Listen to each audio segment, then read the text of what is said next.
Kanchenjunga express থেকে নিখোঁজ ব্যক্তি উদ্ধার। হোজাই জেলার হীরাবস্তি গ্রামের বাসিন্দা রাজেশ রায় বর্তমানে নিজের বাড়িতে। উল্লেখ্য, কর্মসূত্রে তিনি হাইলাকান্দি জেলায় লালায় থাকেন, সেখানে তিনি শিক্ষকতা চাকরি করেন। হোজাইয়ের বাড়িতে আসার জন্য শুক্রবার তিনি বদরপুর থেকে কাঞ্চনজঙ্ঘা এক্সপ্রেসে উঠেছিলেন এবং দুপুর 1:30 নাগাদ স্ত্রীর সঙ্গে ফোনে তার কথাও হয়েছিল। এরপর তার কোনো খবর পাওয়া যায়নি। তবে শনিবার রাতে তিনি বাড়ি ফেরেন এবং তবে তার সঙ্গে কি হয়েছিল এবং তিনি কোথায় ছিলেন তা নিয়ে একেবারে সবিশেষে জানাবো।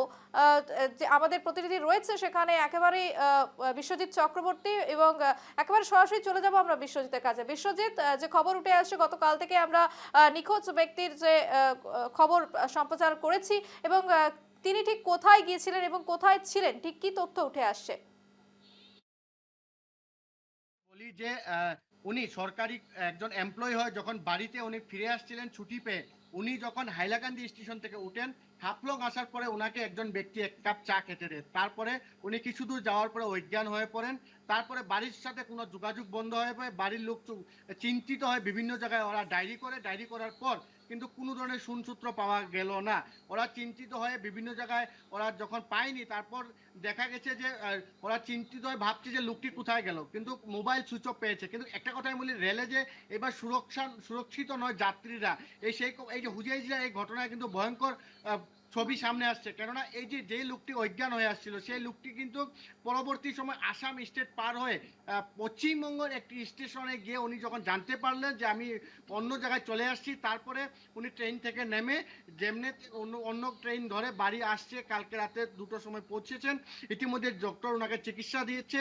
ডক্টর বলছে যে ওনাকে উন্নত চিকিৎসার দরকার। আমি সরাসরি ওনার থেকে কথাগুলো জানার চেষ্টা করব। কিন্তু এখন রাজ্যবাসী একটা কথা বলছে, রেলে কেন সুরক্ষা নয় রেল যাত্রী? বারংবার বলা হয় যে রেলে আরপিএফ রয়েছে, জিআরপিএফ রয়েছে। ওরা থাকা সত্ত্বেও একজন সরকারি কর্মচারী বা যা সরকারি এমপ্লয়ি যে বাড়িতে ছুটি পেয়ে আসছিল, কিভাবে এইভাবে ঘটনা সংঘটিত হয়? বারংবার আমরা শুনে আসছিলাম যে বিভিন্ন জিনিস খাইয়ে রেলে লুটে নিয়ে যাওয়া হতো জিনিসপত্র, কিন্তু আজ এই ছবি কিন্তু প্রমাণ করে দিয়েছে। আমি ওনার থেকে সরাসরি কথা জানার চেষ্টা করব। আপনার যারা হলে ভালো হয়, প্রথমে আপনার নামটা বলে দিন, কি হয়েছিল?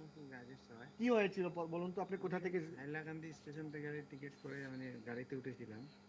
তো বদরপুর আসার পরে একজন লোক উঠে, তো উনার সঙ্গে মানে এমনি পরিচিত না, যাই হোক এমনি পাশেই বসা ছিল। হাফলং আসার পরে মানে উনি চা নিয়ে আসছিল। আমাকে বললো চা খান। কথা আমি প্রথম বলি যে আমি খাবো না, আমি মাত্র ভাত খেয়েছি। উনি বললো একটু খান, কিছু হবে না। ওই একটু চা খেয়েছিলাম 2-3 ঢোক মতো। তারপর থেকে ধরেন 1-2 ঘন্টা মোটামুটি ঠিকই আছিলাম, কোনো অসুবিধা নেই, গল্প অন্য গল্প করছি। তারপরে আর কি হয়েছে আমি কিছু বলতে পারি না। পরবর্তী আপনি কোন স্টেশনে নামলেন, কেমনে বাড়ি ফিরলেন? পরবর্তীতে আমি যখন মানে পুরো আমি নর্মাল হই, তখন আমি জলপাইগুড়ি স্টেশনে গিয়ে নামার পরে দেখি আমার ব্যাগের মধ্যে আমার কিছুই নেই। টাকা পয়সা ছিল, মোবাইল টোবাইল এগুলো কিছুই নেই। ওখানে নেমে পরে আর কি করবো, জলপাইগুড়ি স্টেশনে নেমে আমার সঙ্গে ব্যাগের মধ্যে অল্প টাকা ছিল, আর একটা জায়গায় 100-200-300 টাকার মতো একটা টিকিট করি আবার আসার জন্য, ব্যাক করার জন্য। ওই ব্যাক করে কালকে সন্ধ্যার সময় রাত্রে 10:30-11টার সময় আপনি চিকিৎসা আছেন এখন? চিকিৎসা চলছে? এখন চিকিৎসা আপনি সরকারি চাকরি করেন? সরকারি চাকরি করি। ছুটিতে আসছিলেন ভাই? ছুটিতে আছে, কালকে তো বন্ধ ছিল। কি বলবেন এই ধরনের ঘটনা যদি হয়, কি বলবেন? এই ধরনের ঘটনা তো আর কি বলবো, এগুলি তো মানে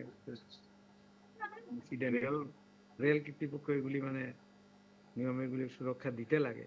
নিশ্চিতভাবে। আমি আপনার কাছে আসছি, কি বলবেন রেলের যে এইভাবে যে বর্তমান যে পরিস্থিতি, আপনার ভাই ইতিমধ্যে আসাম পাড়িয়ে বেলে অন্য স্টেটে চলে গেছিলেন, কি বলবেন? এটাই বলবো যে রেল বা আমাদের গভর্নমেন্ট শুধু অ্যাডভার্টাইজিং গভর্নমেন্ট, কাজে কিছু নাই। অ্যাডভার্টাইজিং এর ওরা ঠিক আছে, কিন্তু কাজে যেটা এখন এটা আমি দেখলাম পরশুদিন শুক্রবারে আমার ভাইয়ের সঙ্গে এরকম ঘটনা হয়েছে। 5টার থেকে আমরা কোনো যোগাযোগ নেই। রাত্রে আমরা প্রশাসনকে যোগাযোগ করেছি, ওরা বলছে না বন্ধ, এখন রাতে কি করিম, হ্যান করিম তেন করিম। কালকে আমরা গিয়ে জিআরপি থেকে আরম্ভ করে আরপিএফ, আসাম পুলিশ, সবার সাথে আমরা যোগাযোগ করার চেষ্টা করেছি এবং এজাহার দিয়েছি। টুইট করা হয়েছে রেল মন্ত্রণালয়, ওদের থেকে ফোন টোন এসছে, কিন্তু মানে আমাদেরকে লোকেশন ওরা দিতে পারেনি। আমাদের নিজস্ব ইসেতে আমাদের লোক ছিল, আমরা আইবি থেকে লোকেশন বের করেছিলাম যে ট্রেনটা যে টাইমিং দেখিয়েছে 5:37 হুজাই, ওই টাইমে লাস্ট লোকেশন হুজাই। পুলিশ থেকে আপনারা কোনো সহযোগিতা পাননি?